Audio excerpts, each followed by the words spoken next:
Hi, Dr. Kameelah Phillips. I'm Joyce Brewer. It is so great to talk to you. Thank you for having me. I'm looking forward to this, especially since it's going to be new and fresh and exciting. I'm looking forward to having fun. Okay, well, here's a scenario. You have 5 minutes to shop at Target. What sections of the store are you Oh my going to? gosh, 5 minutes at Target?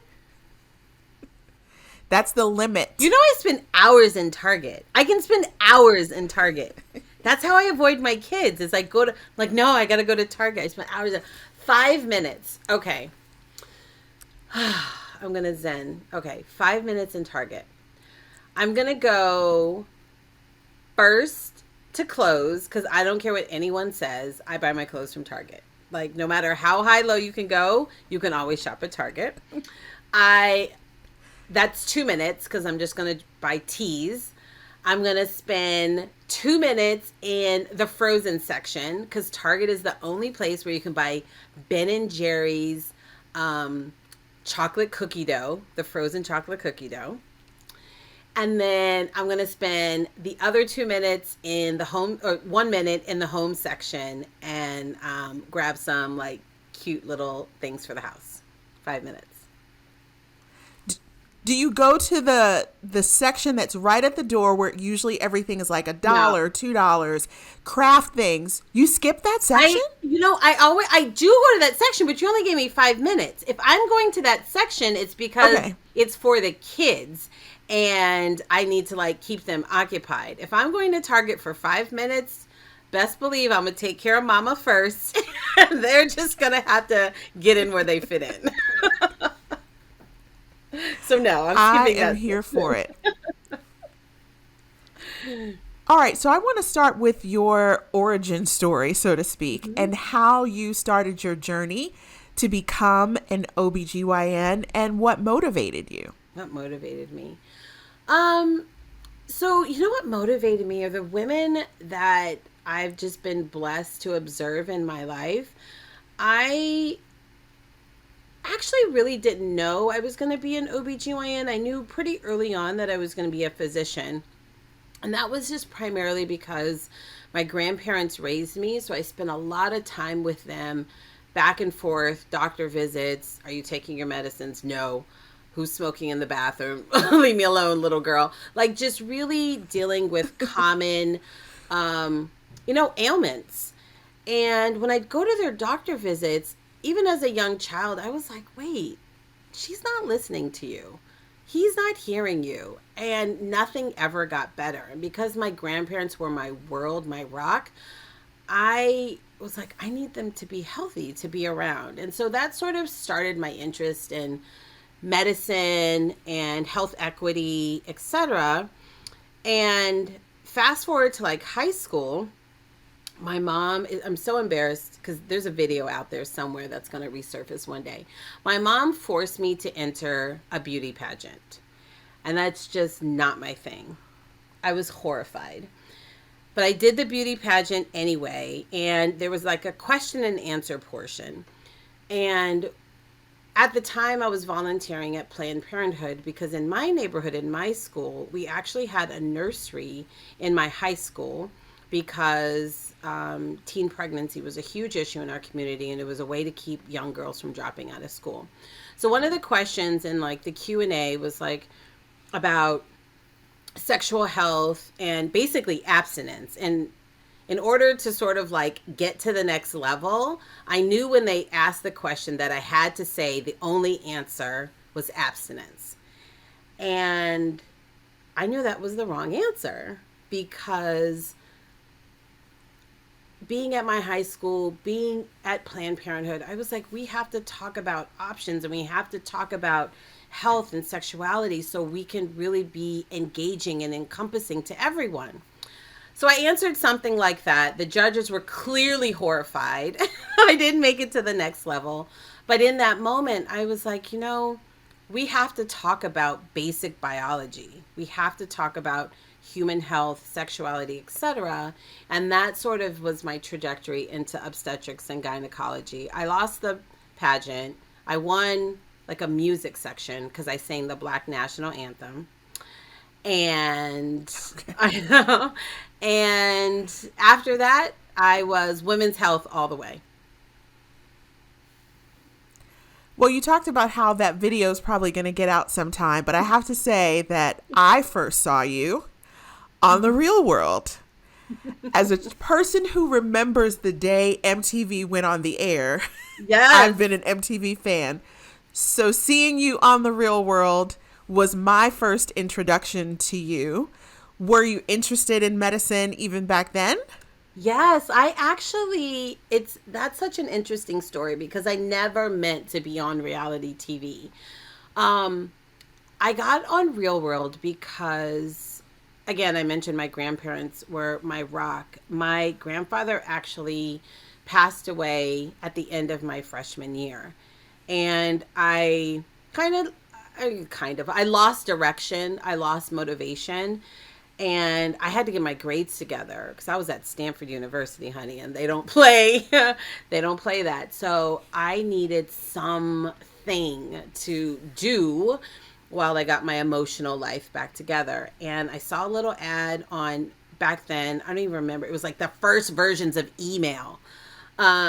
Saw a little ad, ended up applying and got, the position.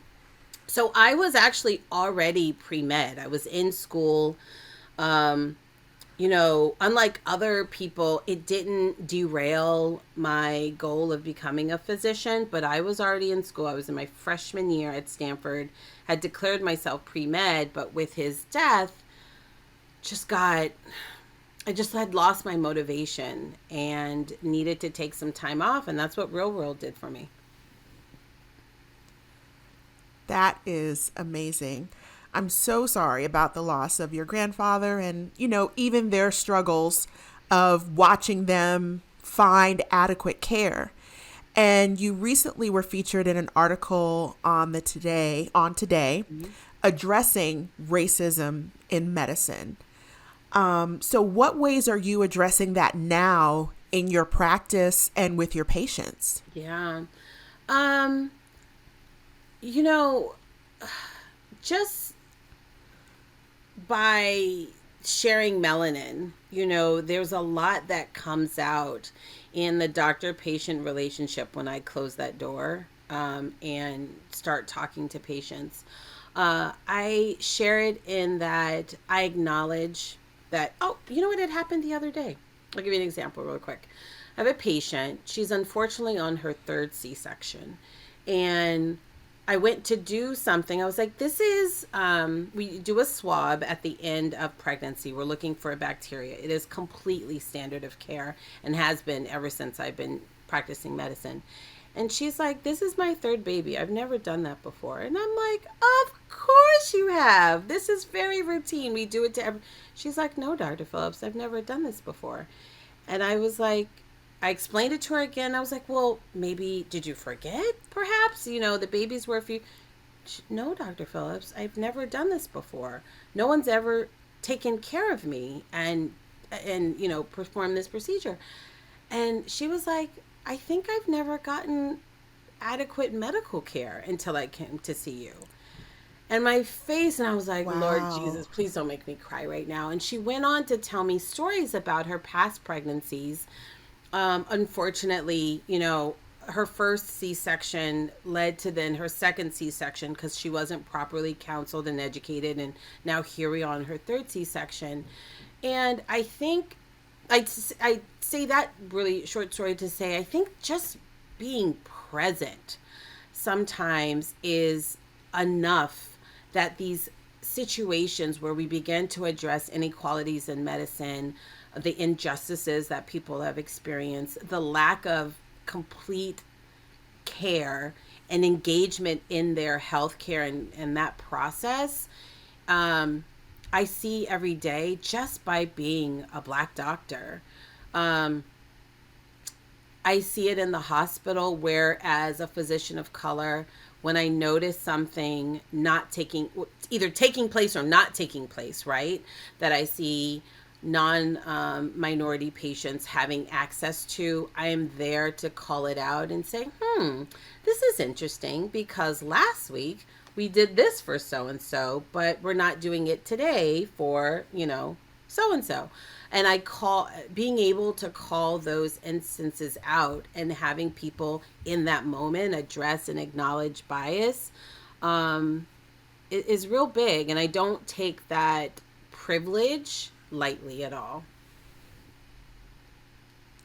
Well, my question is, how is that received by your colleagues when you point out an obvious disparity in someone's care? Do they become defensive? Do they realize it? Do they change it? How is it received? Yeah. So all of the above, I've had people argue me down tooth and I'm like, look, if you want to argue, I can go there with you. I have had people become so defensive, and that's fine with me because it tells me that it got to them. Their sort of inconsistencies are in the light now. So I've had people go back and forth with me, and I'm like, I'm fine. I can go back and forth with you because the facts are the facts. I've had people be very embarrassed, which I think is also an effective and healthy emotion. Like, oh, really? Oh, that doesn't feel good. I think that's a healthy emotion because there's a degree of reckoning that you realize that you have to work in. I have had some people who just maybe honestly are really oblivious. And that's also helpful because there is room for conversation that I'm happy to have with them. And sometimes those conversations are uncomfortable. So I get a range of emotions, and over the years have just become prepared to deal with all of them.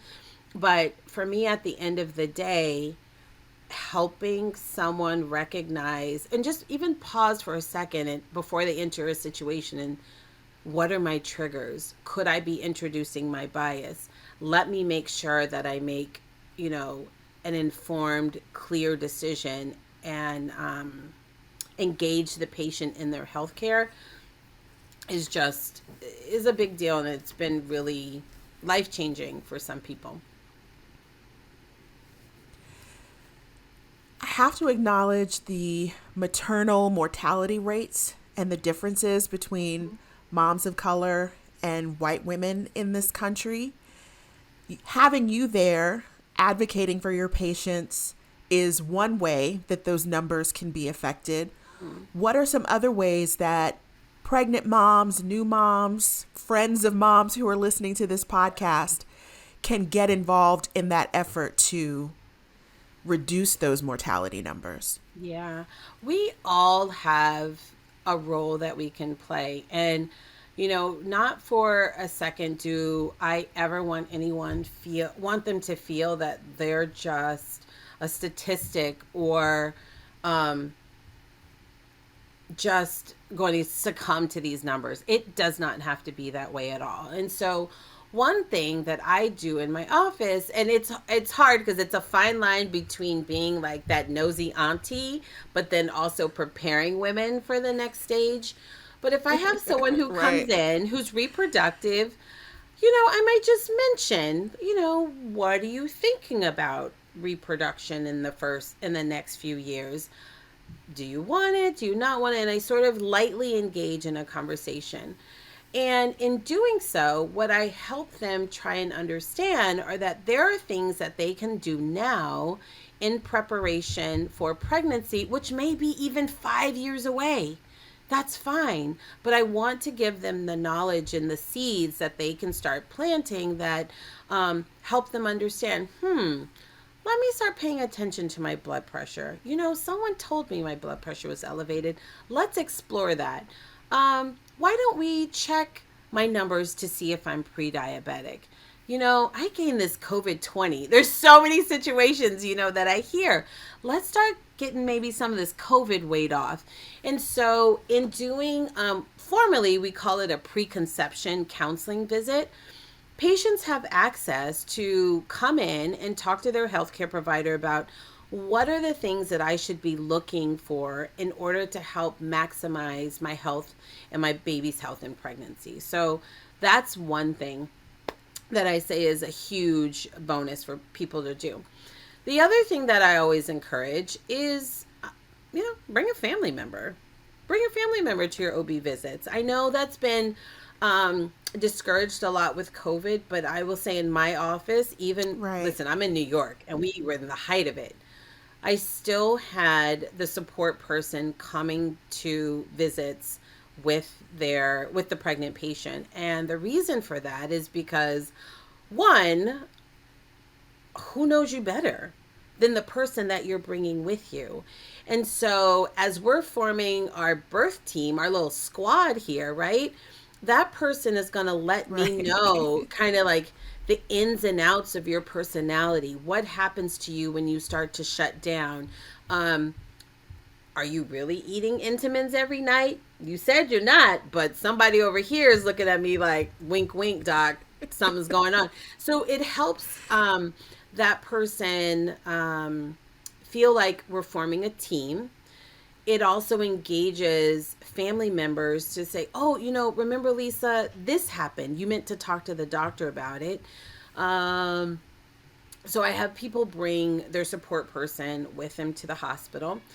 And, reading is always helpful. I give them information to read.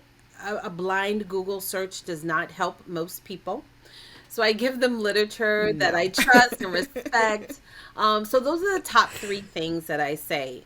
Do a preconception visit. Bring your support person with you so that we can, truly over the 10 months of the pregnancy become a team together, and then do independent reading from sources that your doctor and you trust and value.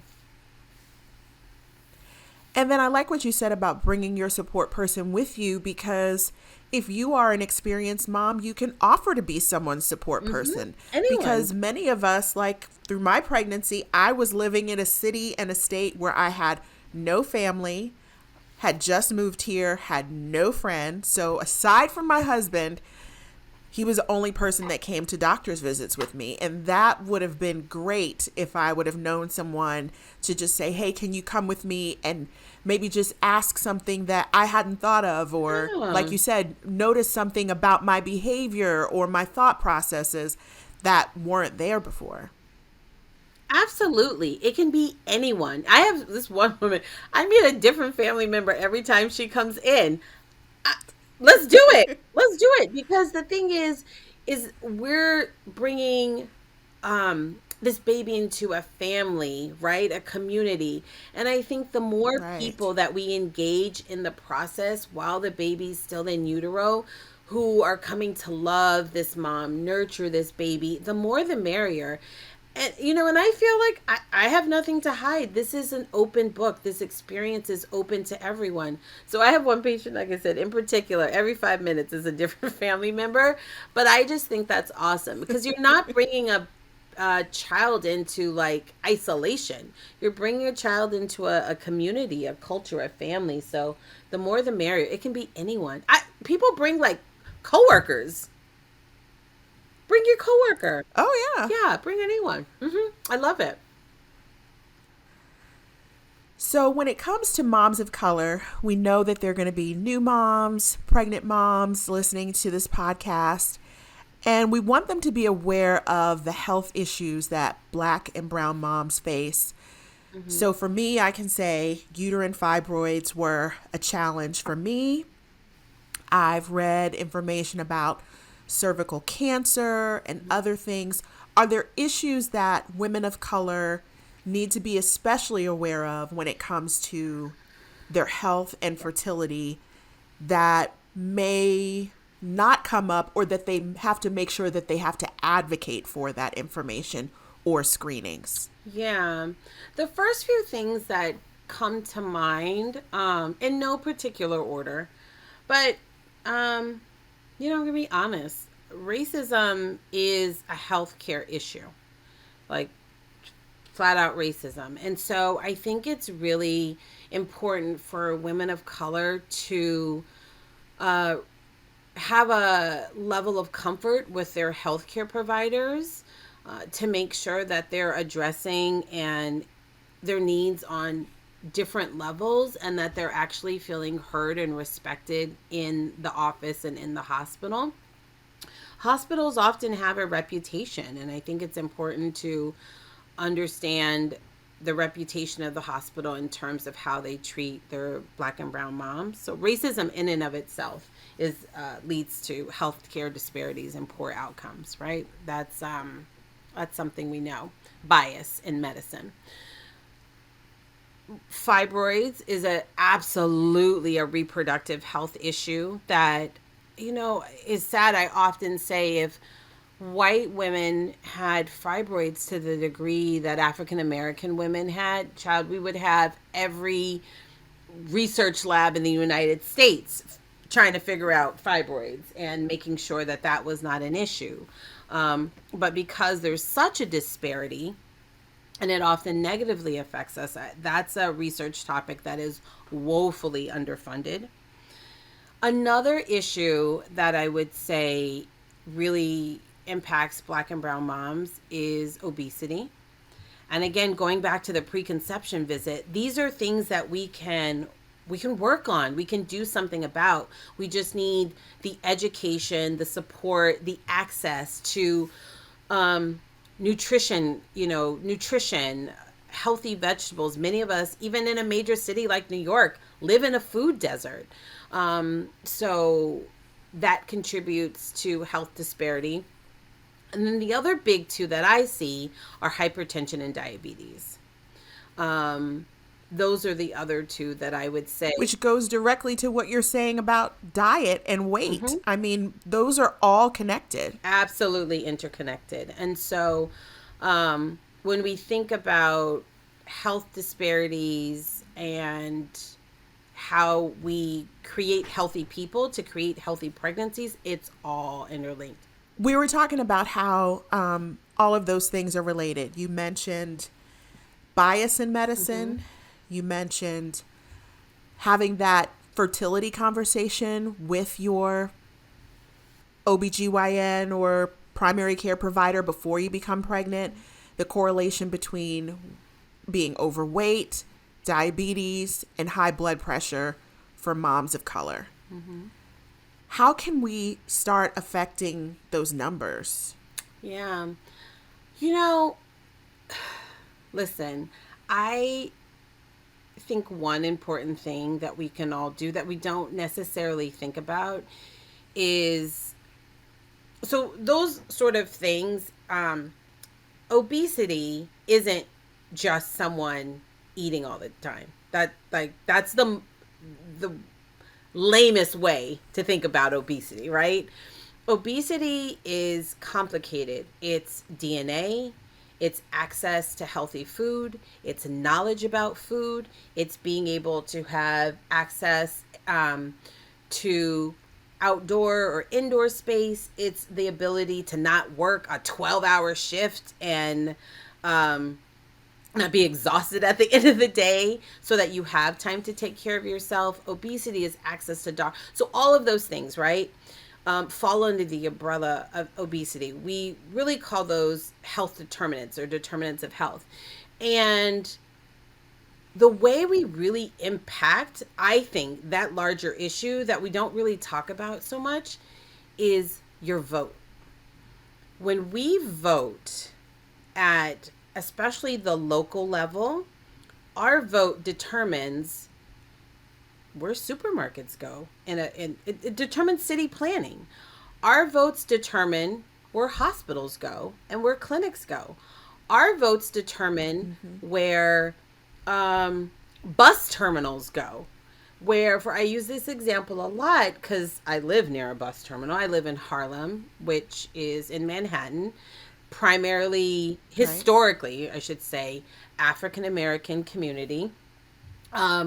We have more bus depots in Harlem than probably anywhere in Manhattan. And so it's not a surprise that we have more asthma and respiratory illness in Harlem than we do in Chelsea or Soho or Tribeca, which are typically white areas. And so I ask women to think about how we can impact this one way we all can do it is by voting on a local level so that we literally have an impact on the people who represent us. So when we're deciding, where do I need to put the next bus depot, garbage dump, oh, primary care center, amazing tertiary hospital, hey, we have a say in that. And that both indirectly and directly, our vote impacts then our obesity, our asthma, our hypertension, etc. So that's a little bit outside of the box, but I just think it's so important to understand how advocacy through our vote impacts policy, impacts access, etc. Everything is intertwined, and there's no mistake that our neighborhoods are historically underfunded and underserviced, but we can change that. That's an amazing correlation, and I love how you explained that and made that really clear. I want to go back to what you said about having your squad, having your support system come with you to your OBGYN visits, because as you mentioned, diabetes and obesity can be related genetically, our family, and also the way we eat and our lifestyle. And I want to be really transparent because we're two African American moms, and we know that our families traditionally show love by feeding you. Yes, honey. That's what And when you're pregnant, they want to feed you, they want you to rest, they want you to put your feet up and not necessarily get the exercise that you need to control your weight, to control your diabetes, to control all of these things. Preach, Joyce. So how do we go about having those deeper conversations, Dr. Phillips, with our moms, with our mother-in-laws, with our abuelas, with all of our loved ones who, may have to make that shift and think differently about a woman of color who is pregnant? Listen, thank you. Thank you for that. Just the acknowledgement. I just had to make it plain and clear. I had to make it clear. All the forces that are trying to stuff food down your face every second. I get that. Listen, so this is why I ask people to bring their friends and family members to your prenatal visits. Because regularly, my mom says I'm not gaining enough weight. I'm not big enough. I'm not supposed to look like, I haven't gained any weight. Help me. And bring your mom to the next visit. Do I need to call your mom? Bring your mom to the next visit. We have had a major shift in how we view pregnancy. Pregnancy used to be like this very sedentary, don't do anything, feed the baby. That is not the way we need to move as a community or for anyone forward with pregnancy in this day and age. Pregnancy is active. Pregnancy is healthy. And pregnancy means that we're feeding. What I tell patients is, yeah, you're feeding too. You're feeding too in terms of the quality of protein, carb, vegetable that you're putting into your body. Absolutely. Right. You are feeding too in terms of the quality. You are not, nor should we ever, and we need to stop eating too in terms of the quantity. And I don't give women a pass. Oh, the baby. Now stop that. Now, the baby wanted stop that. The baby needed. Well, my baby wanted Big Macs when I was pregnant, Dr. Phillips. He wanted Big Macs. Your baby didn't want no Big Macs. But that's, what I tell, but it's fine. If one day you want to indulge in a Big Mac, you have earned it. You are allowed. However, what we're not allowed to do is do it in excess and every day. And American culture, I think in general, we're about the most all the time, even more to the exponential degree. We got to get away from that. You're allowed to have french fries. Listen, I used to have these feta fries from this Greek place across the street from the hospital, honey. I would just wait to get these french fries while I was pregnant. But I had to practice what I preached. And it could only be once. They were good. Once every 2 weeks. And I would have an alarm set on my phone for when I could get these french fries.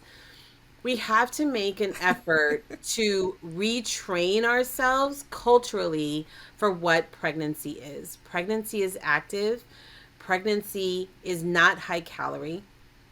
And pregnancy is about doing, even if at any other point in your life you didn't eat, you know, quote unquote healthy, this is the one point of your life when you actually want to make the best effort that you can. Now, listen, I'm not saying you need to eat organic. That's not what I'm saying. Organic is expensive, organic could be not accessible, etc. But what I'm saying is at every meal choice, try and make the best educated decision. And if you don't know what that is, if you're not sure, like, oh, should I have a donut or a bagel? So say those are your options. That's when you go to your healthcare provider and you say, is there some way I can speak to a nutritionist? Because I'm not really sure what's the best option. Or, for example, everyone in New York, we eat at these little delis called bodegas. When you go to the bodega, do you say, do I get the bologna or with the pastrami, or maybe can I do the roasted turkey? Some people have a hard time making that decision because we have a lack of like healthcare knowledge. Should I leave the mayonnaise on or off? At every decision when it comes to food, you have other decisions that you can make. So I just ask women to make the best decision that they possibly can. But as a community, Black and brown women need to get away, or our communities need to get away with feeding pregnant women. That's not the way. Overfeeding pregnant women. But even when we feed pregnant women, we don't need to feed them excessive carbs, excessive fatty foods. And listen, those foods feel good. Let's not kid ourselves. I don't know how people feel. I love a pork chop. Food feels good. Rice and beans feels good. I get that. But we have to make the best decision. We have to think about portion size and portion control. And many of us in high school, even in college, there's a real lack of healthcare knowledge about nutrition in our community. And so we need to create spaces that allow access to learn about these things. And so some people for the first time are like, oh, you mean maybe bologna's not? No, maybe bologna's not the best. Let's talk about some other options. You can still eat at the bodega, but let's talk about some other options that might be better for you. Nutrition is huge in the Black and brown community. There's not like an overwhelming amount of knowledge for there, and that's something we could do better. I think one of the biggest struggles I had as a new mom and as a breastfeeding mom was just breastfeeding in general. Oh, yeah. Getting the support that I needed. My husband was supportive. It was a little bit more complicated with my mom. I did find a couple of mom groups and lactating groups here. So tell me about your experience and your your focus also as a lactation consultant with helping your patients after they deliver. Yeah, I love that part of it, of my job. So, I went through medical school, residency, and then pregnancy. And when I tell you I knew nothing about lactation and how to feed a baby from my breast, I felt like a fool. I was like, what have I been doing for the past 8 plus? I was probably like maybe 12 years into medicine by then and knew nothing about lactation and that process. My first experience with my first child, she's 8 now, was so, it was hard. It was so demoralizing. I knew the benefits of breastfeeding. I knew I wanted to breastfeed. I didn't know actually how it was going to happen.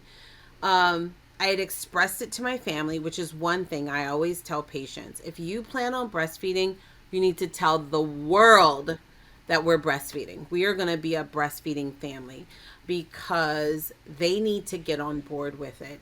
And I will say, for not all Black families, and I don't ever mean to like bundle us, but some Black families, our mothers, our mother-in-laws, our grandmothers, and even younger generations, we have a misconception about breastfeeding, that somehow it's not natural, that somehow we have narratives that are still very deeply rooted in slavery.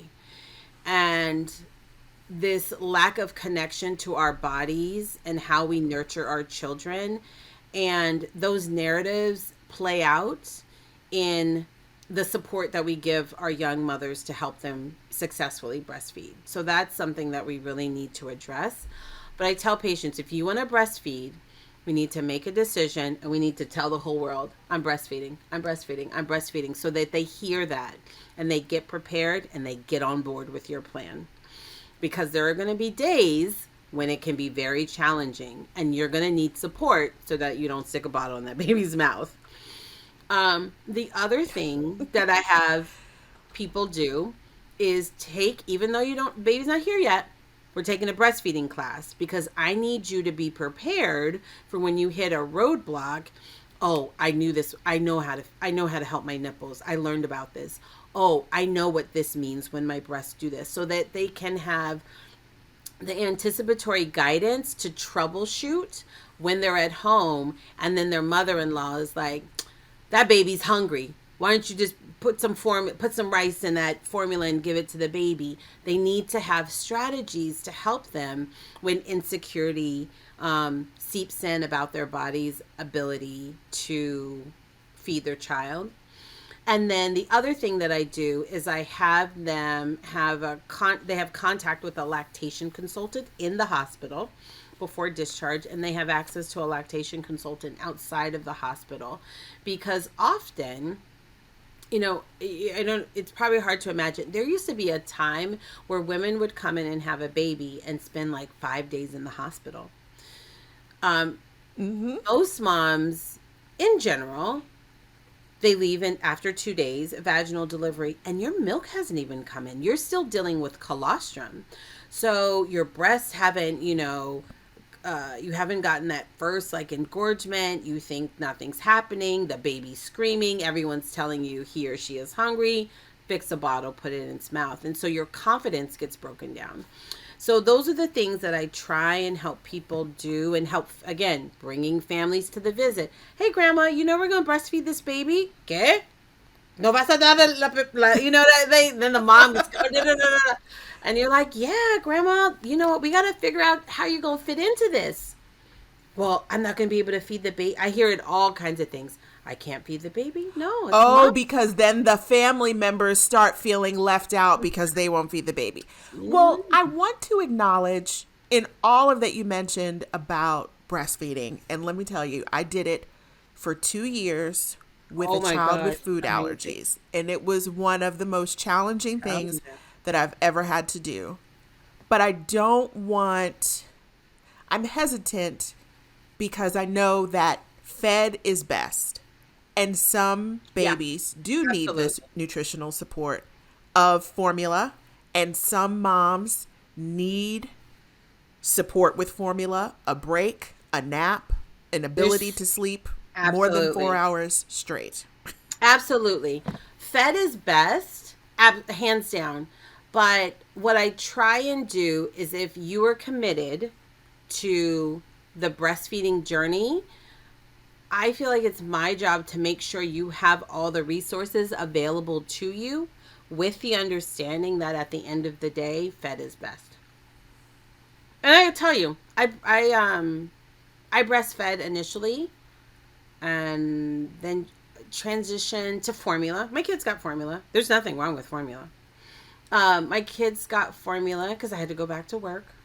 I had to I had other people that I needed to engage in this process. My milk supply decreased. There's just so many different ways that the breastfeeding journey can take off.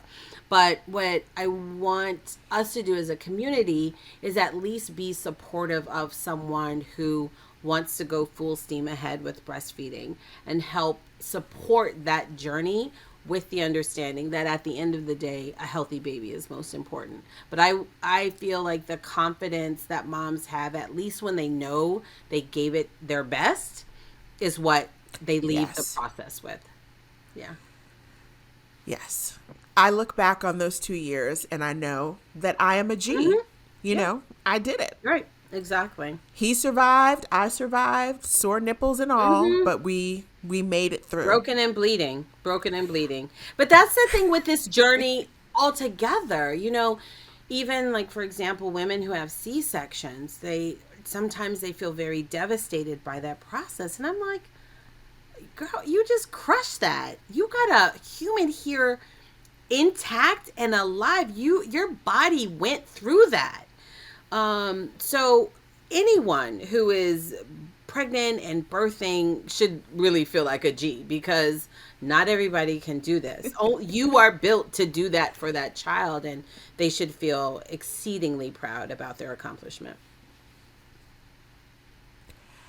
How often or how much does your own experience as a mom of 3 play into the conversations that you have with your patients in the exam room, in the operating room? What are you telling them to support them and let them know, I've been there, I've done it. You can do it.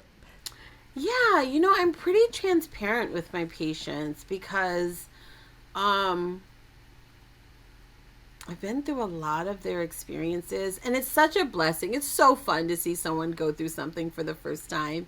I usually don't offer too much of my own experience because I want them to, have their thing. But if they ask me, or if they mention something that is particularly embarrassing or humbling, I'm the first to be like, sister girl, this patient today, she went to the hospital a few days ago because she thought she broke her water, but she actually peed on herself. And she was like, I'm so mortified. I went to the hospital and it was just pee. And I was like, welcome to the club, So I wouldn't have offered that, but she felt embarrassed by it. And I'm like, let's normalize these really basic experiences that we all have, so you understand that, like, you're part of a tribe that might pee on themselves every now and then. That's okay. I'm glad you brought it up. Here are things that we can do to help now strengthen your pelvic floor. Or patients who are devastated about having to have a C-section for a reason. I can relate. I had a vaginal for my first, and when I had to have a C-section for my others, I understand what you're going through. So I offer it in times when they're feeling somehow like it's only them and they're on an island alone, that, we all have these experiences that make us feel a little less than or bad, or like, again, like, you're not a G. Like, we're still bringing this amazing life in. So when they're starting to Right. feel a little negative or down on themselves, that's when I bring it up, because only they can do what they're about to do. And in all those ways, they should feel empowered by it. Now, for a mom of color who's listening to this podcast, who does not have the luxury of being in New York and being under your care and coming to your practice, how can we empower them to ask questions at their next OBGYN visit, to advocate for themselves when they may find themselves in the ER for abnormal bleeding? I'd like them to just have some tools, questions they can ask, things they can observe that could make them feel more empowered about their own health. Do you mean bleeding in like the setting of fibroids, bleeding in the setting of pregnancy? Bleeding between periods, Just something's bleeding going during on a with their body. pregnancy, bleeding during. Yes, something's going on, but I need to know that I'm asking the right questions, that I'm looking out for myself. Yeah, so usually what I one tell people to do is write things down. It is I lose sight sometimes of how intimidating it can be to talk to a physician when especially the medical knowledge is not on the same level. And as physicians, we're notorious. Sometimes we're so bad about not speaking to patients in plain English. Like anything that I say technical, I can say in super easy English. So I encourage people to like write things down so they don't get flustered when Dr. So and so comes in and is like talking over their head. I also encourage them that when someone is talking over their head, to point that out to them. You know, Dr. Phillips, I'm actually not a physician. I'm going to need you to explain that to me in layman's term, easy terminology. I'm sure there's a way we can have a more clear conversation. And I think that that often level sets for medical people. Hey, dude, I'm not medical. Speak English. You know, like Right. engage me in a way that I can get something out of this conversation. So write things down, remind us, or check us really if we're like doing too much with our language and vocabulary. The other thing is, I also tell people when you're having this discussion, ask them what are the like top three things that this could be, and can any of them, you know, gravely hurt, injure, or kill me, right? Because you want to make sure, most importantly, you're safe, that you're not missing.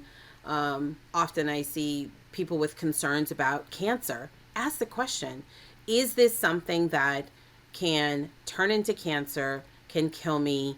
You know, get that package answered, because those are your concerns. Like, you come in, do I have cancer? Right. Am I going to die? Am I going to be, you know, injured in some way that's life changing?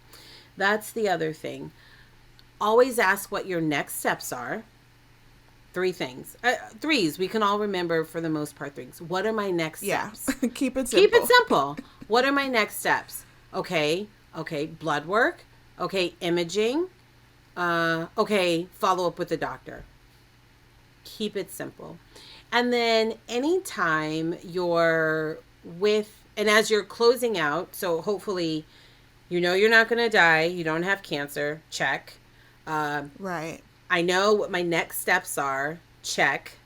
And then I have follow up scheduled. That would be the last thing, is put something on the books so that you don't just get what we call lost to follow up. Out there in the wind, just, oh, whatever happened to Miss Davis? I don't know. I never saw it. Put something on the books so that we know that if what you told me should happen isn't happening, then I know I'm seeing you in 2 weeks. It also makes you get what we agreed upon, the blood work, the ultrasound, whatever the next step. It gives you a timeline to get that stuff done. So it also makes you accountable, right? It engages you in the process. And then even if somehow those things didn't get accomplished, we still have a close period to check up on you to make sure that, okay, these are the results, these are the next steps, here is the results of your imaging.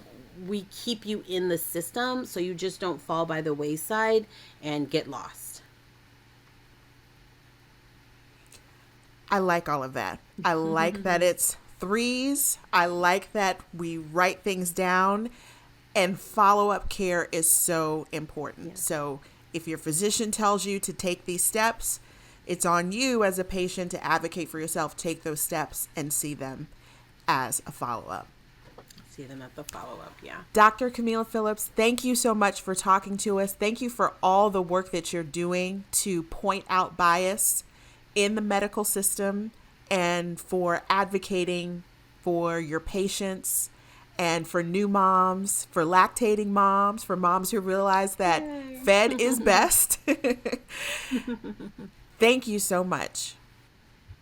Thank you so much for having me. I really enjoyed this conversation. And we live in a digital age. I have moms from all over the country who, if they ever need like a consult or like want to run something by me, I talk to moms from all over the country, all over the world. They can reach out to me on Instagram. I'm at Dr. Kameelah Says. We'll set something up. Everyone has the right to have access to excellent and equitable care, and that's what we're here for. Thank you so much.